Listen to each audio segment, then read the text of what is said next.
Thanks for joining us at Celebrate. And if you're new, welcome home. Wherever you are, we are so glad that you're watching. Today we sit down with Pastor Keith to understand the kingdom of God. Let's start with a word from our music pastor, Chris. In Acts 1, before Jesus ascended back into heaven, his apostles asked him this question: Lord, is this the time when you will restore the kingdom to Israel? And he replied with this: It is not for you to know the times or periods that the Father has set by his own authority, but you will receive power when the Holy Spirit has come upon you, and you will be my witness in Jerusalem, in all Judea and Samaria, and to the ends of the earth. You know, I'm not really sure that his apostles had a full scope of what Jesus meant by this, but I'm sure they had a better idea a little bit later as we read in Acts 2, when the Holy Spirit came upon them and gave them supernatural abilities. But these abilities weren't given just to simply show the power of God. They were given to be a witness to others. It was God's plan to share the good news with everyone, to all nations, and to the ends of the earth. And as the lyrics of this song state, that same power lies within us for the purpose of sharing the good news and experiencing the true fullness of God in His church. God's power is within us to do His work to a world who desperately needs it. Let's declare these words together as we sing.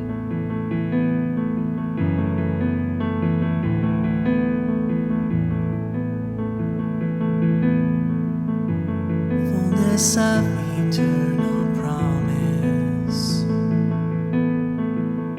stirring in your sons and daughters,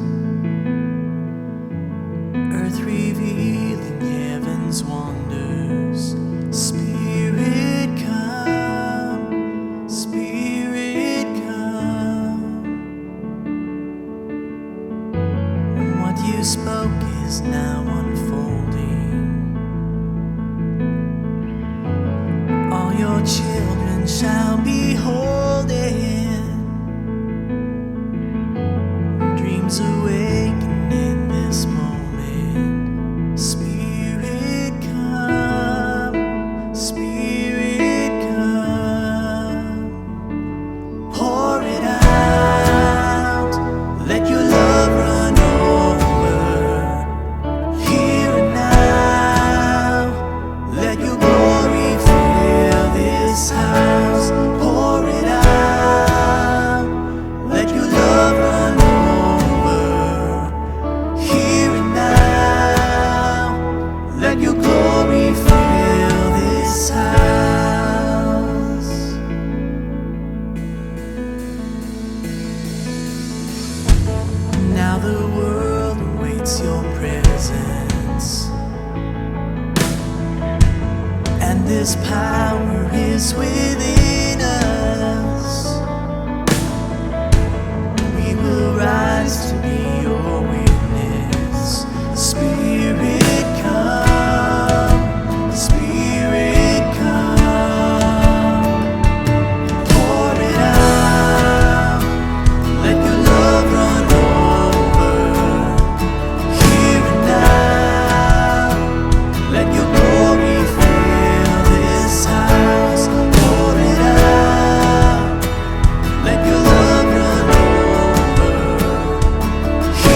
He's soon returning.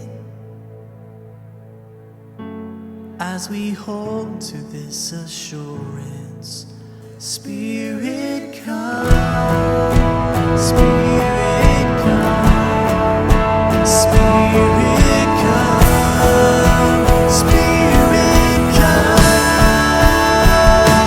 Pour it out, let your love run over. Here and now, let your glory fill this house. Pour it out, let your love run over. Here and now, let your glory fill this house.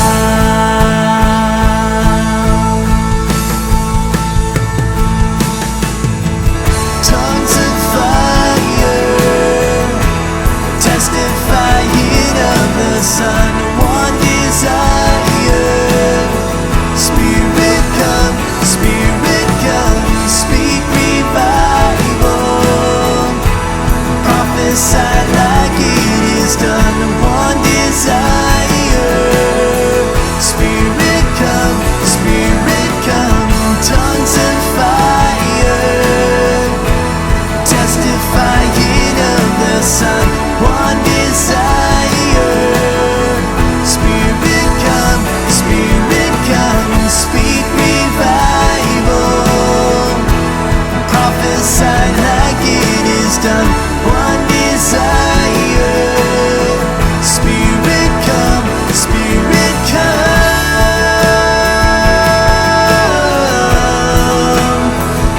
Spirit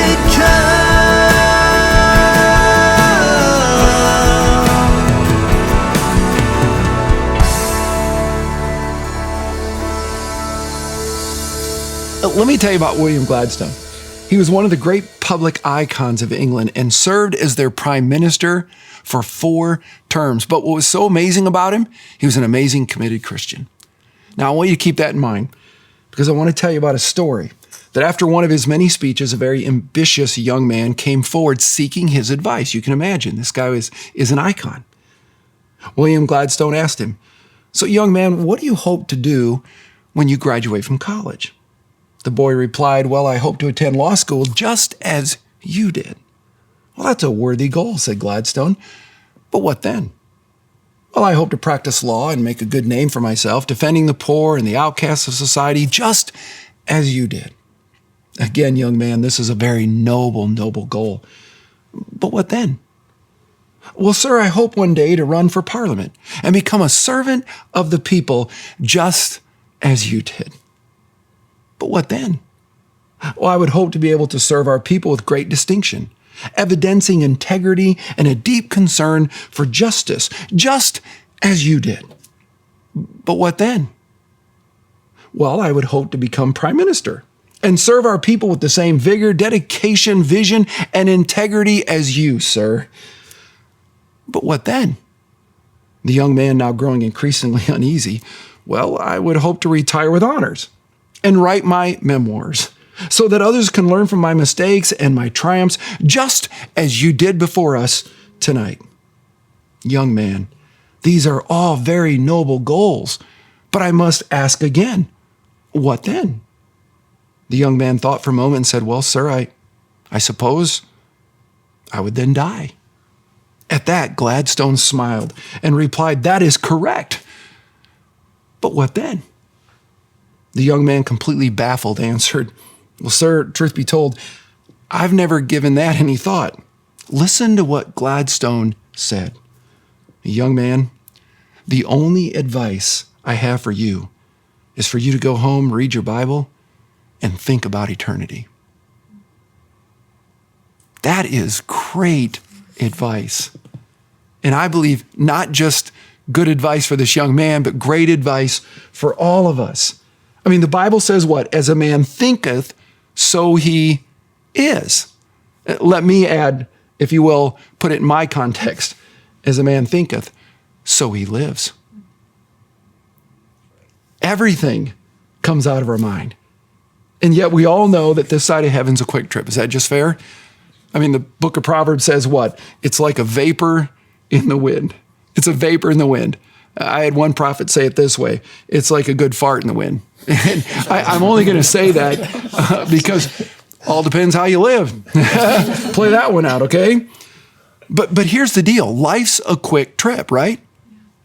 But if you really want to live life the way God intended, you start with the end in mind. And then you can get about living for today. Let me help you with this. There are two realities of which we all know. You might want to write these down, but you already know them. Here they are. We're all going somewhere. Is that fair? Yeah. We're all going somewhere, and that will happen someday. Everybody knows that. We're all going somewhere, and that somewhere will happen someday. I mean, play with me for a moment. We're all going somewhere, aren't we? The question is, where? You have to make that decision. I just stop for a moment and simply ask this. Do you know where that somewhere will be? And I'm really asking you right now. Do you really know where your somewhere will be someday? And is that somewhere, is that someday signed, sealed, and delivered? Because this is a big deal. Because this is the epicenter, if you will, of this message. Because that somewhere will truly have a great impact on that someday. Is that fair? Yeah. Which is our second reality, that we're all going somewhere someday. The question is, what day? When is your day? Does anybody know? Nobody knows. Nobody knows. It reminds me of Ole and Sven. I love these two. You all know these are really true stories. And so Ole and Sven were talking about baseball. They loved baseball. I mean, everything was about baseball. And so they began to talk about the seriousness of it, realizing that someday I'm going somewhere and they're believing it's going to be in heaven. So they made a pact that ever who died first would ask God if they could come back and let him know if there's baseball in heaven. And guess what happened? Ole died. Sven was so brokenhearted. He's laying in bed at night and he's just tossing and turning, thinking about missing his friend. And all of a sudden he looks up and Ole's at the end of the bed. He's at the end of the bed. Evidently, God kept his word. God said, yeah, you can go back. And instantly he's like, it's so good to see you, but I have to ask, is there baseball in heaven? And Ole says, well, actually, I've got some good news and I got some bad news. But the good news is there's baseball. It's amazing. Of course, Sven goes, what's the bad news? Is you're pitching tomorrow. See, none of us know. We're all going somewhere someday. We can what? Solidify the somewhere. But nobody knows the day. And so if you have your Bibles, I'd like you to go to Matthew 25. As you're going there, I want to remind everyone, we are in a series called A Toolbox for Life, talking about vision and values by which we live. And what we're going to do, starting, if you will, now, we've looked at 4 key heart things when it comes to vision. We're going to start talking about the tools. We're going to talk about 4 values, and the first one is this: having a kingdom heart set. See, the kingdom of God is something that we hold in this church with high value. What does it mean to have a kingdom heart set? And so again, if you have your Bibles, Matthew 25. Matthew 25, and I'm going to begin in the very first verse. The kingdom of heaven will be like. I mean, this is really going to be good. This is Jesus speaking here, saying, you want to know what the kingdom of heaven is like? Well, here it comes. It's like 10 bridesmaids who took their lamps and went to meet the bridegroom. So picture this. You got a wedding going on.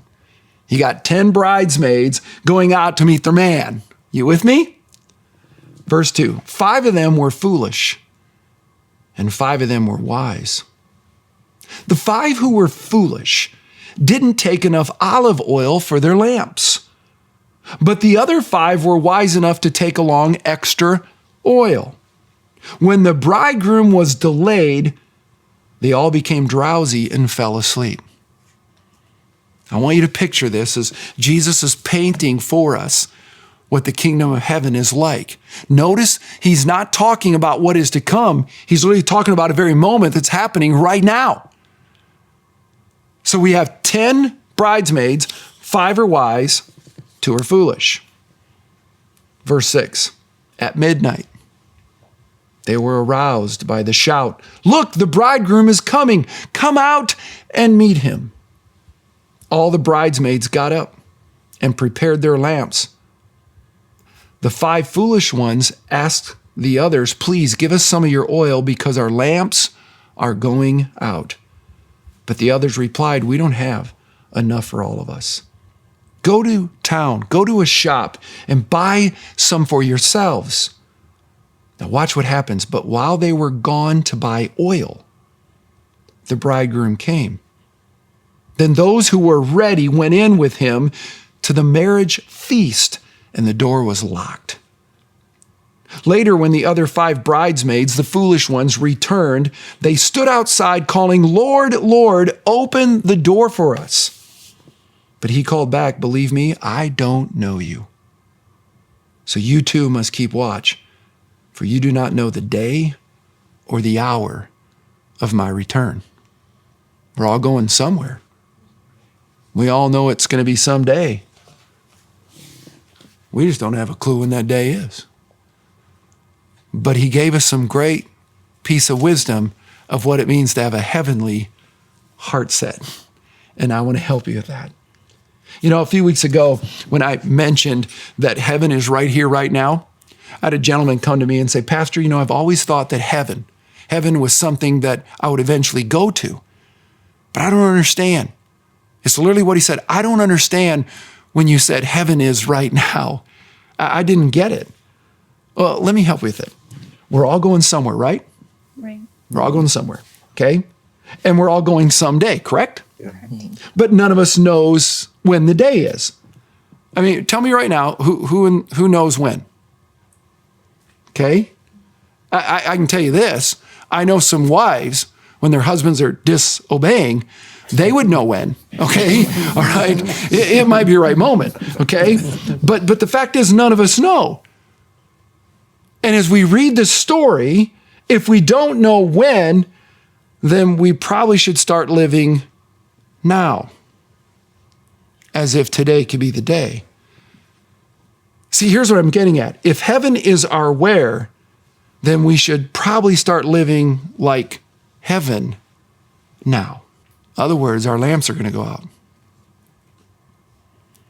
And while we're lighting our lamp, we miss the day.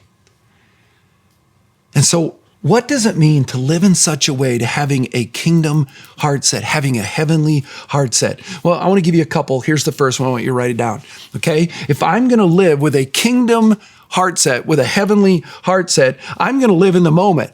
In other words, I'm going to live for today. Now, that sounds simple, doesn't it? But let me help with it.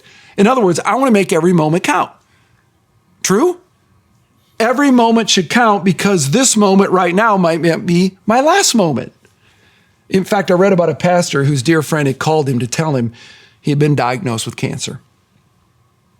"The doctors give me only 6 months to live," he told his pastor. Of course, his pastor expressed sympathy, promised to pray for him and his family. But then he added these words. Listen to what he says. "But keep in mind, my friend, I may be dead before you." "Oh," said his friend, "do you have cancer too?" He says, "No.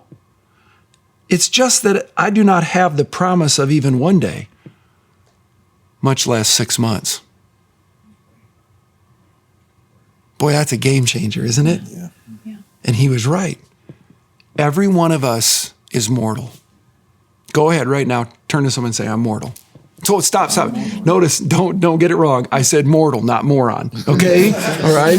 So go ahead, turn to him right now and say, "I'm a moron." No. Say, "I'm mortal." Okay? Which means this.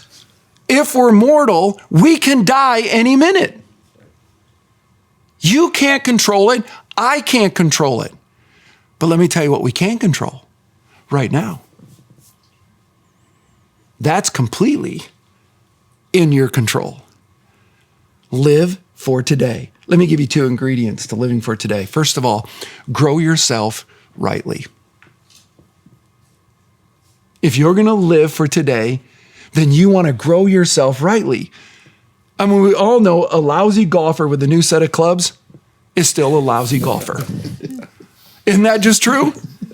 Because it's not what you do around. We can impress others and not make an impact. Because when it comes to God, growing is not what other people see. Growing is what God knows. It's what's happening within. And so let me ask it another way. If you knew that you were going to die at the end of this week, would you change anything you're doing right now? If the answer is yes, you ready? Make the change.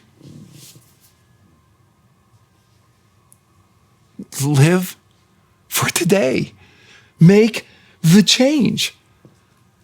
Peter tells us that we are to grow in the grace and the knowledge of our Lord and Savior, Jesus Christ. You know what I love about this verse is because it clearly states that growth is not only desirable, it's God expected. God expects it. Paul writes in Ephesians 4, we're to grow up in every way like him.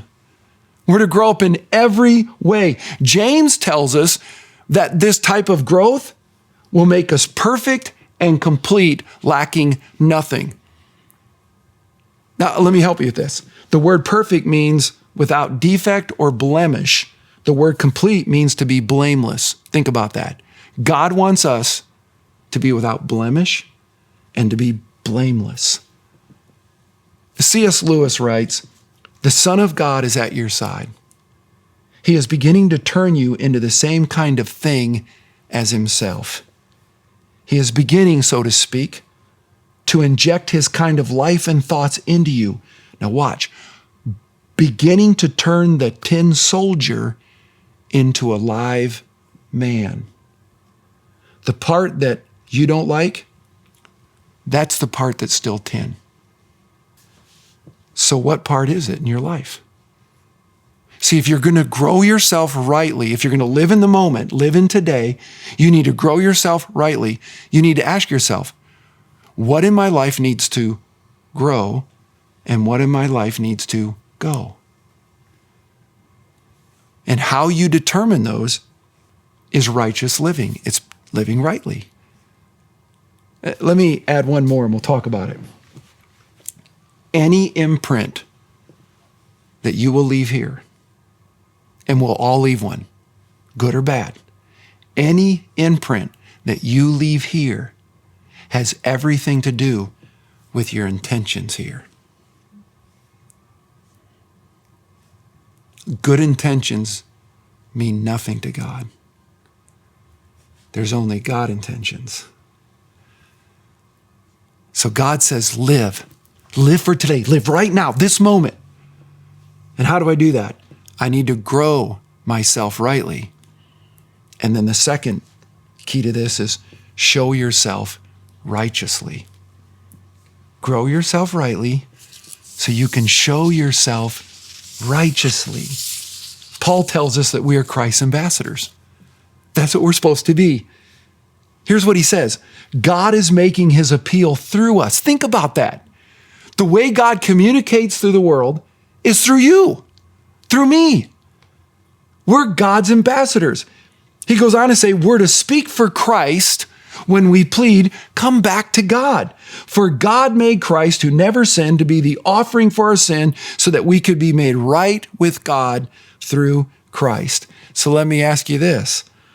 What do people see when they witness you growing yourself rightly? What are you showing? And may I remind you, an ambassador does not exist to fix the country they're in. An ambassador exists to speak and represent the country they're from. That's good.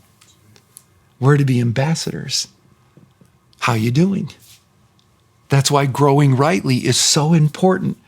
Listen to what Paul says. Paul says this, no one who trusts God, heart and soul, will regret it. And I want everybody who's watching to listen. I don't have a clue what your background is, what your experience is with church. I don't know what your background has been and your experience with people who call themselves Christian. I want you to hear this. Regardless how you want to push at the things that may have hurt you, I will fully guarantee if you've really met Christ, heart and soul, you'll never regret it. When you meet Jesus, game changer, regardless how he's been presented in the world. Paul's right. No one who trusts God, heart and soul, will regret it. But now here's what he says, and I don't want you to miss this. But how can someone trust if they don't know who to trust? And how can they know who to trust if they've not heard of the one who can be trusted? And how can they hear if nobody tells them? And then he adds these words, how beautiful are the feet who bring this good news. He's talking about those who go forth, who want to show how they've grown rightly. This is why growing rightly, this is why my relationship with God is so important, because as I grow here, it naturally goes here. I want to be a church with feet like that. I want to be those beautiful feet where, ready for this? Where we're loving others as if their lives are dependent upon it, because their lives are. Their lives are dependent on it. Randy Alcorn says it this way, the moment after a man dies, he knows exactly how he should have lived. The absolute certainty of death gives the gospel its urgency. And that's what Paul said in Philippians. He says, for me to live is Christ. For me to live is Christ right now. This is what it means to live. I want to grow rightly so I can show it righteously. But then he adds these words, and we're going to talk about it. He says, for me to live is Christ, right? But to die is gain. Like, to die is better. I keep going back to the very beginning, the story you were telling about Gladstone when he kept saying, what then? And I'm just like, I've been running through that, like, through my head, and like all of the decisions and everything that you make, if you ask that next question, you know, if I have anger, again, you know, maybe we were fighting and I'm mad. Well, what then? Like, what is that really serving me? Like, if you answer that follow-up question, it kind of shifts things. And I've just kind of been going through that with a lot of different things. Like, well, what then? You know, you have all these goals. Okay, what then? And it's kind of shaken me a little bit. Like, that's just an interesting question to ask. Really, what's it about then? What's really the heart of it?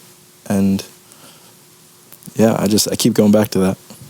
So I try to impart to my son. And he's a freshman this year, and so everybody knows freshman in high school, you go through those challenges, and he's playing basketball, so he's going through some challenges with that. And then sometimes he comes home very frustrated.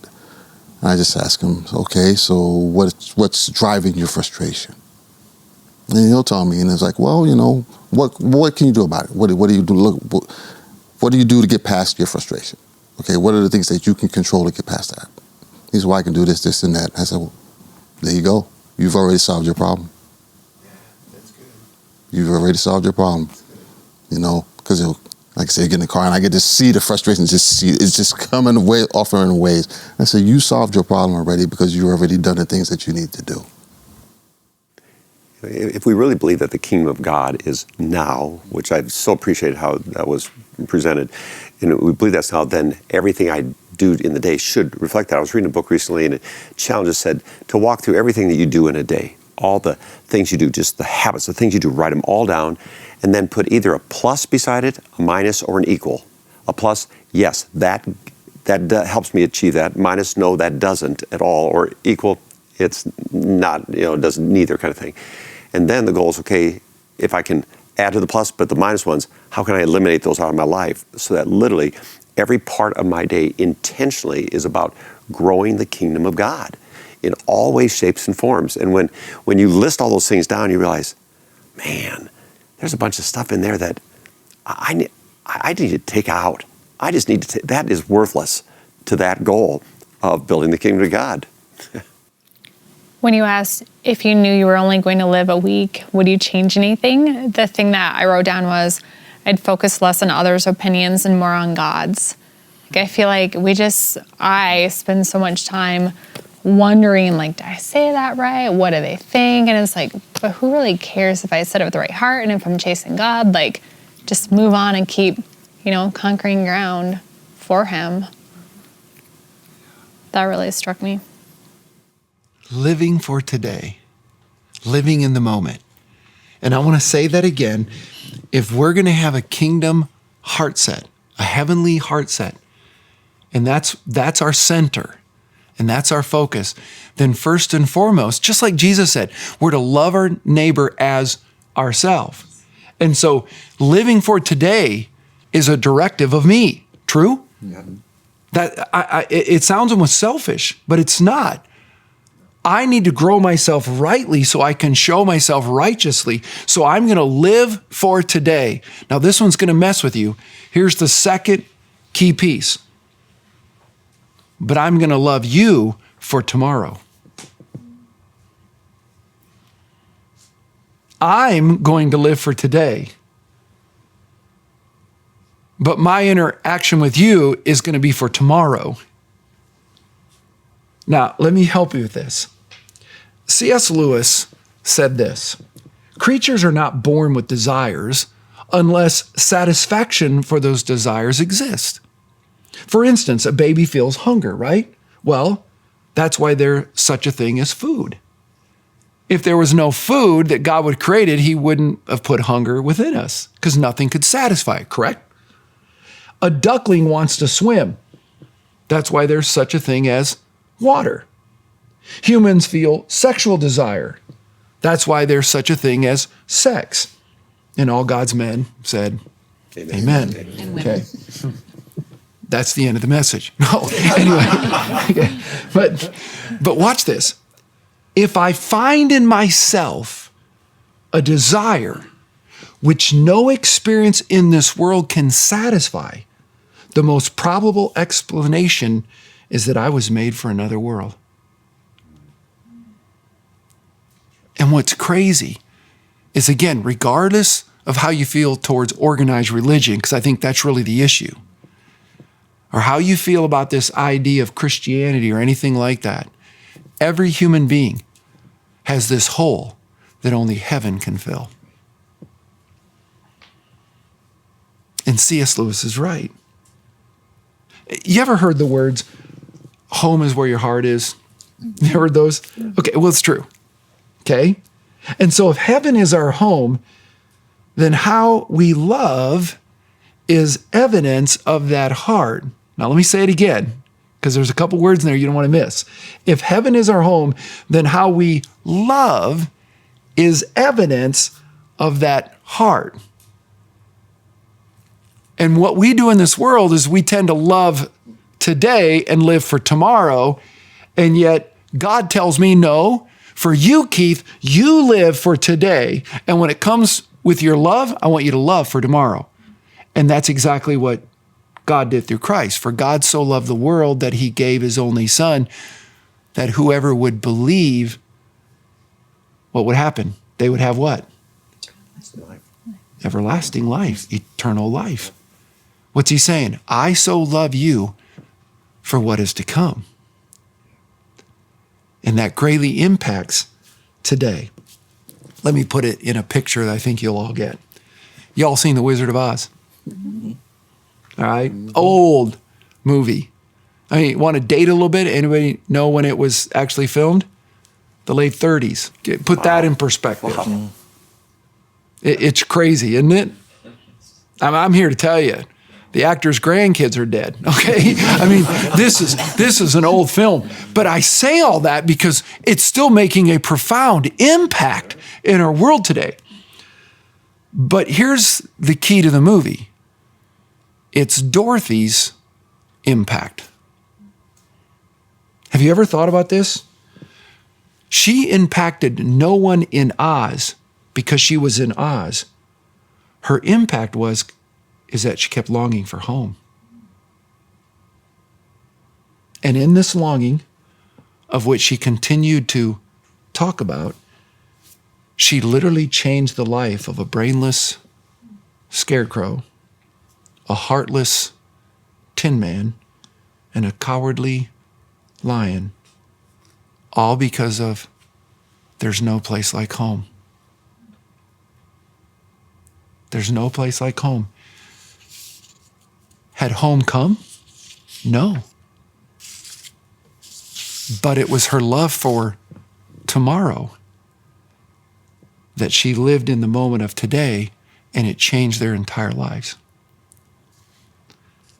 You know, psychology tells us home is that place where you feel in control, as well as properly oriented in space and time. A strong attachment to the place that you call home results in a greater satisfaction in the world in which you reside. Your home will center you and provide order in times of chaos. That's from Psychology Today. And they're not talking about heaven. How much greater is our real home? See, home is where my heart is, and my heart is where my hope is, and my hope is where heaven is, because the Bible says in Titus 1, of which God, who cannot tell a lie, promised us before the world began. Promised us. So I'm going to live today with a love for tomorrow. Think about that, how that would completely eradicate, or you will totally turn upside down all of your relationships. Back to what you shared, Ryan, that my love for Kay in an argument is not in the moment. It's a love that I have that's going to wake up tomorrow. How much greater is that? That I make a moment decision today because my love I have for you tomorrow. You talk about a hole that only heaven can fill, and then loving your neighbor as yourself. And for me, the only way I know how to love myself or love my neighbor is to know how God loves me. And one of the practices that we have individually, but also collectively, is we find out how God loves us through reading our Bible.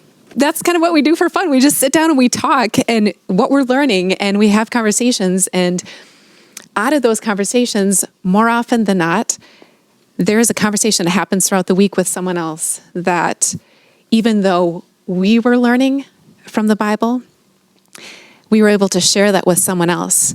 And in a way that was our way of loving them through how God had loved us. It's a fun experience. When I read this and some things you're sharing, you realize again how, this world that we live in is so opposite of heaven in every aspect. I heard somebody say one time, he says, if you want to understand, to be successful in anything, study what the average person does and then do the exact opposite. But it's true, because, man, we don't live for, in that as you said, people right now, people live for tomorrow. I'll do it tomorrow. I'll take care of that tomorrow. I'll do it. No, you don't. And what people do is they love for what's today right in front of them. And they just hold on to it and grab it because I might not have it, kind of thing. No, not at all. That is not how the kingdom works at all. It's flipped. Totally everything's flipped upside down. You take the passage where sexual immorality, sex outside of marriage, is wrong. And yet how many people under the umbrella of God, again, they flip it. They love for today. We're going to get married tomorrow. We love each other. So while you're in this relationship that is sex outside of marriage, what if the return of Christ comes then before you get married? We love for today. We go to a store, and because of a thing called plastic, we buy things we don't need with money we don't have. And of course, we always say to impress people we don't even like. But what are we doing? I love it. That commercial, I want it all and I want it now. And you can have it with just a swipe of a card without thinking about the fact. Then something like COVID comes along, an economy changes, and now people are scrambling, trying to figure out how we're going to make ends meet. We continually to do that. We truly read, you're so right. And I was thinking about that story where you've got the 5 foolish and they turn and say, can we have some of your oil? And say, we don't have enough for you. You need to go buy it.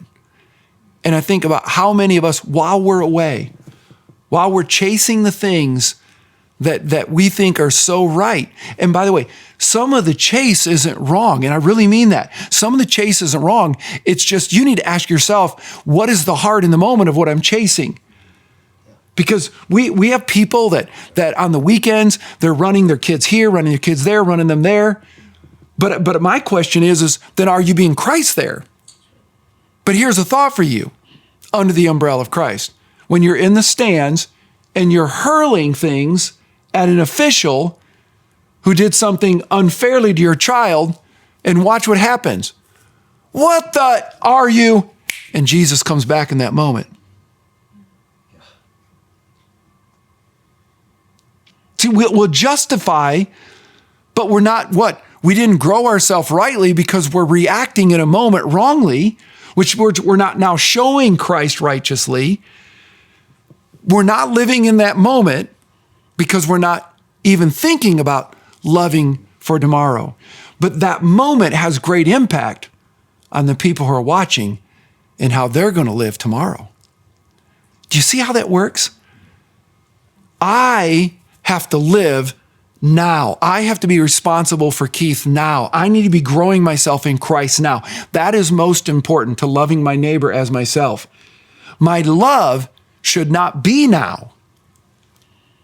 My love should be, I'm living now and I'm going to love you for what is to come. I want that to continue on. Because when the now's done, it's done. But that love, and yet we do. Reed, you're right. We have flipped it. We do it backward, don't we? We love now and then we live tomorrow. But there is no tomorrow. I will live today with a love is what is to come. Because catch this. My living now, I want to make sure that all those I love will be with me forever. Amen to that? Amen. Amen. Dallas Willard, in his book, The Divine Conspiracy, tells of when the REA, you know what that is, don't you? The Rural Electrification Administration, they come through. They extended the electrical lines to their home in Missouri. He writes, when those lines came by our farm, a very different way of living presented itself. Our relationship to the fundamental aspects of leisure, preparing food and preserving it, could be vastly changed for the better. Those farmers, in effect, heard the message, repent, for electricity is at hand. Repent and turn from your kerosene lamps and lanterns, your icebox and cellars, your scrub boards and rug beaters. The power was now inside their homes to make their lives better if they would accept it. But some did not accept the kingdom of electricity. They were suspicious of it, even afraid of it. Some thought it cost too much. Some just did not want to make or take the trouble to even make the change. The blessings were there, waiting for them to enjoy, but they were not taking advantage of it. And in the same way, the kingdom of God is here waiting to be enjoyed right now. Some say it costs too much. Others are suspicious. Still others don't want to take the trouble to change. But it's here right now, nonetheless. And the Bible says the same Lord, the Lord of all, has richly blessed all who will call on him. This is a very important message because I know it flips everybody's thinking. Reed, you're so right. It totally changes the way we're supposed to approach life. I know we talk about being other-minded, but to love my neighbor, I start with me. If I'm not growing rightly, I'm not going to show it righteously. I have to take the responsibility. It is for me and no one else to live for this moment right now, today, with a love for what is to come. And if those two things would be in play, game changer. And the world would be an incredibly different place. When you first started, I didn't know exactly what to think, and as you've gone on, it's obviously become a lot more clear. Being a parent, I always try and run through all of your messages about how do I pass this on to my kids. And when you said be in the moment, like I'm always trying to teach my kids, don't be in the moment, because when you are thinking about, hey, I want to go outside and play, or I need to go do this, I need to go here, I wanted this, I'm hungry. I'm never focused on, or they're never focused on what they're supposed to be doing. And this message has completely flipped that up around. And I'm just trying to even process how to help my kids be in the moment, but also keep it kingdom-minded first. Like that's where your heart needs to be, but be in the moment so that you can pass that to everybody else around you for tomorrow. It is very cool. I mean, the things that you were talking about that question of what's next, and talking about with your son, like it's all kind of putting that in perspective. I think it's interesting the wording that Jesus used in the story of calling the five with not enough oil, to call them foolish. Because I think a lot of people in life live that way of thinking, when the need comes, I'll borrow from somebody else. You know, hey, can I get, so when the time when Jesus comes, or my life say, hey, I'm going to borrow the faith my mom had. Can I borrow my mom's faith? Can I borrow, I used to go to church, I'll borrow that faith. And no, you're a fool if you think that. And he's so clear on that. No, it's what are you doing right now to make sure you're full, constantly full, because you don't know when it's going to happen, and you can't borrow from somebody else. I mean, he makes that really clear here. We were I was quarantined beginning of the year. We caught COVID. New Year's Eve, actually. It was New Year's Eve. Got the call. My wife caught it. Then I caught it. And so we were quarantined the first couple of weeks of this year. So we hadn't even had a chance to go out and get groceries or anything, because it just caught us off guard. And one of my coworkers, really good man, you truly find out who is in your corner in those times. And one of my coworkers, he calls me up the day he found out. He's like, hey, what do you guys need? You need groceries? You need this? What do you need? I'm like, well, he's like, no, what do you need? So we told him, we need this, this, and this, and this. We need somebody to go get dog food for our dogs. Our dogs were out of food. He's like, no problem, I'll go and do it. I'll come and do it tomorrow. I'll come into town and do it tomorrow. He lives in Brandon. He came in all the way into town, bought us groceries 2 or 3 times a week. Awesome. And I'm just like, Corey, you don't have to do it. He's like, no, you got to eat. He's like, you got to eat. You can't starve. We need you back at work. He didn't say that, but he's like, but he was just like, it's not a problem, Mike. He's like, I'll do this. I'll do this for you anytime. Because I love you. He's like, I know. So that's what COVID taught me, that it's live for the moment, because you never know. You're exactly right. We don't know. And when COVID hit us, we were kind of like, had to take a step back and look at it and like, oh yeah, we don't know. So we need to be living I need to be living for the moment right now. I'm so proud of your friend that he was one of those extraordinary. Yes. Understood what it meant. That's awesome. Lay my stuff aside. What do you need? What an incredible example of it. I want to pray for you, because I think this message is one of those messages that just turns everything upside down. But let me say it this way, it turns everything upside right, the way it's supposed to be. If we could learn to love Christ with all our heart, soul, and mind, and by doing that, we'll naturally love our neighbor now as ourselves. It is my responsibility, no one else's, to live right now, today, and to love for tomorrow, because I want those that I love with me in heaven, and I think you all do too. And so the key, we got this moment now, a kingdom heart set, a heavenly mindset. Father, I'm praying for all of those listening, all of us in this room and myself included. God, there's a new venture in a sense of understanding when we hear a message like this. But yet it's what the Bible teaches. To live is Christ, but to die is gain. When we start with the end in mind, because we're all going somewhere, and of course the question is where. I trust and I pray that if someone is listening, that they have not signed, sealed, and delivered, that their name is in heaven, that that's where they're going to be, that right now they would simply say, God, come into my heart. I surrender my life to you. We're all going somewhere. That we get to choose. But we're all going someday. None of us get to choose that. We have no idea when that day is. And so what Jesus taught was we need to have a heavenly heart set, that we live right now today as if today is the day. Making every moment count, and by doing that, growing ourselves, showing the world who we are, we have this love that says, but I want you to be with me.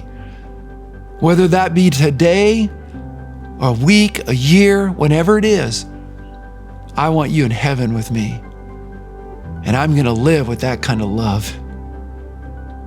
God, may that be right now that we're saying, God, I want to live like that, with that understanding. Lord, I imagine, boy, what a change, a better change that would be in our world right now today. In Jesus' name, amen. Any sermon, any time in worship is only as good as one thing: what you do with it. One of the keys to living kingdom-minded in my life has been keeping myself surrounded with godly people. The best way to do this is by joining a life group, which are small gatherings of people who study God's Word and do life together. We have groups that meet in person and online as well. To learn more, text Life Group to 313131 or go to celebrate.church/finder. Thanks again for joining us.